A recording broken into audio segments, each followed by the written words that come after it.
Здравейте и добре дошли в канала Хапка Здраве. Днес ще разгледаме темата за витамините. Защо са толкова важни за тялото ни, какви са видовете, техните функции и от какви храни можем да си ги набавим. Нека започнем с това какво всъщност представляват витамините.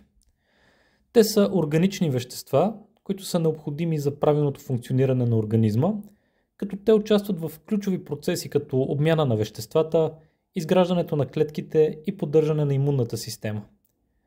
Тялото ни не може да произвежда повечето от тях или го прави, но в минимални количества, и затова е важно да ги набавяме чрез храната или добавки. Нека разгледаме основните видове витамини и техните функции в организма. На първо място това са масно разтворимите витамини. Те се разтварят в мазнини и се съхраняват в черния дроб и масните тъкани.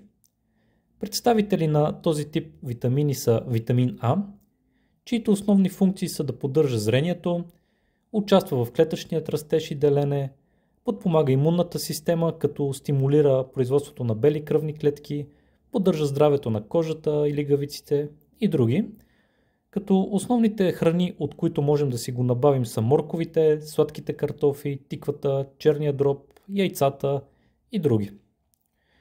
Вторият витамин, представител на тази група, е витамин D, като неговите основни функции са да регулира абсорбацията на калций и фосфор, което е от съществено значение за здравето на костите и зъбите.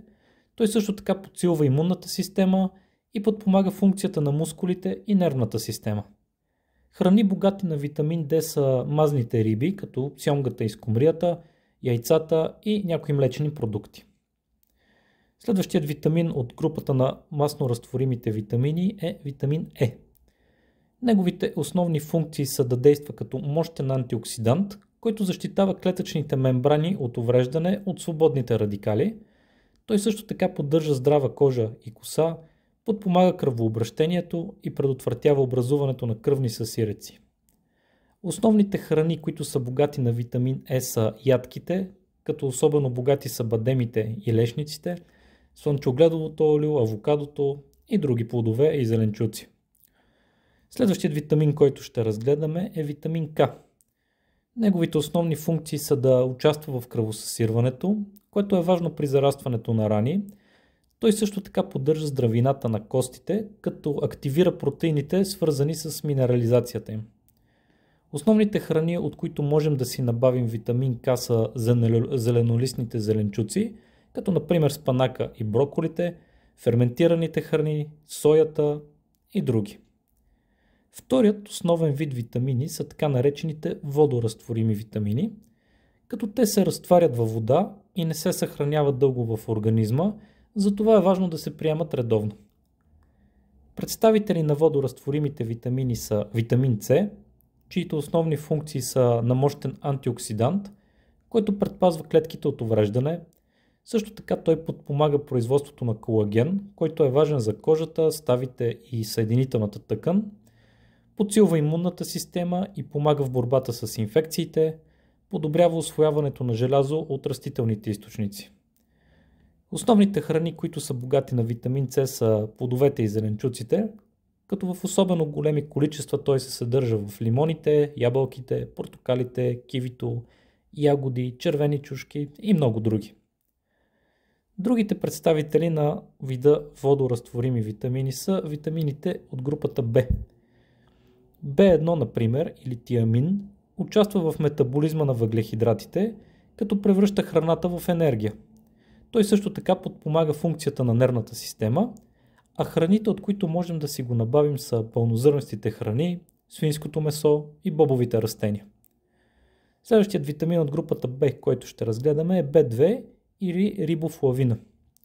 Той участва в производството на енергия и поддържа здравето на кожата и очите и действа като силен антиоксидант. Основните храни, които са богати на В2, са млечните продукти, яйцата, гъбите, бадемите и други. Следващият витамин от групата В е витамин В3 или ниацин. Той подобрява кръвообращението и намалява холестерола, поддържа здравето на кожата и храносмилателната система. Храни богати на В3 са риба тон, пиле, гъби, пълнозърнести храни и други. Следващият витамин от Б групата е B6 или пиридоксина. Той участва в синтеза на невротрансмитери, като серотонин и допамин, които регулират настроението, подпомага метаболизма на протеините, а него можем да го набавим от храни като банани, картофи, пиле, орехи и много други. И последният витамин от Б групата, който ще разгледаме, това е витамин B12 или кобаламин. Той участва в поддържането на здравето на нервната система, участва и в образуването на червените кръвни клетки. Храни богати на B12 са месото, рибата, яйцата, млечните продукти, като тук можем да кажем, че хората, които се придържат към веган начин на хранене, трябва да приемат добавки, за да си набавят достатъчно количество. Нека поговорим и за дозировката на витамините. Както при всички останали макро и микронутриенти, тя е строго индивидуална и зависи от възрастта, пола и като цяло начинът на живота. Тук е хубаво да споменем, че прекомерният прием на масно разтворими витамини А, Д, Е и К може да доведе до токсичност, тъй като те се натрупват в организма и затова трябва да бъдем внимателни с тях. Водоразтворимите витамини са по-безопасни, но прекаляването може също да доведе до странични ефекти. Много е трудно да прекалим и да направим свръхдоза на витамини само с храната. Това обикновено се случва, ако взимаме голямо количество хранителни добавки. В заключение можем да кажем, че витамините играят ключова роля за здравето и доброто ни състояние.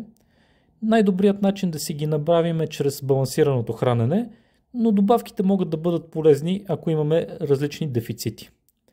Хубаво е да се консултираме с лекар или диетолог преди да започнем да приемаме добавки, за да сме сигурни, че сме на правилния път. Ако видеото ви е било полезно, натиснете харесване и се абонирайте за още съдържание. Благодаря, че гледахте и до скоро!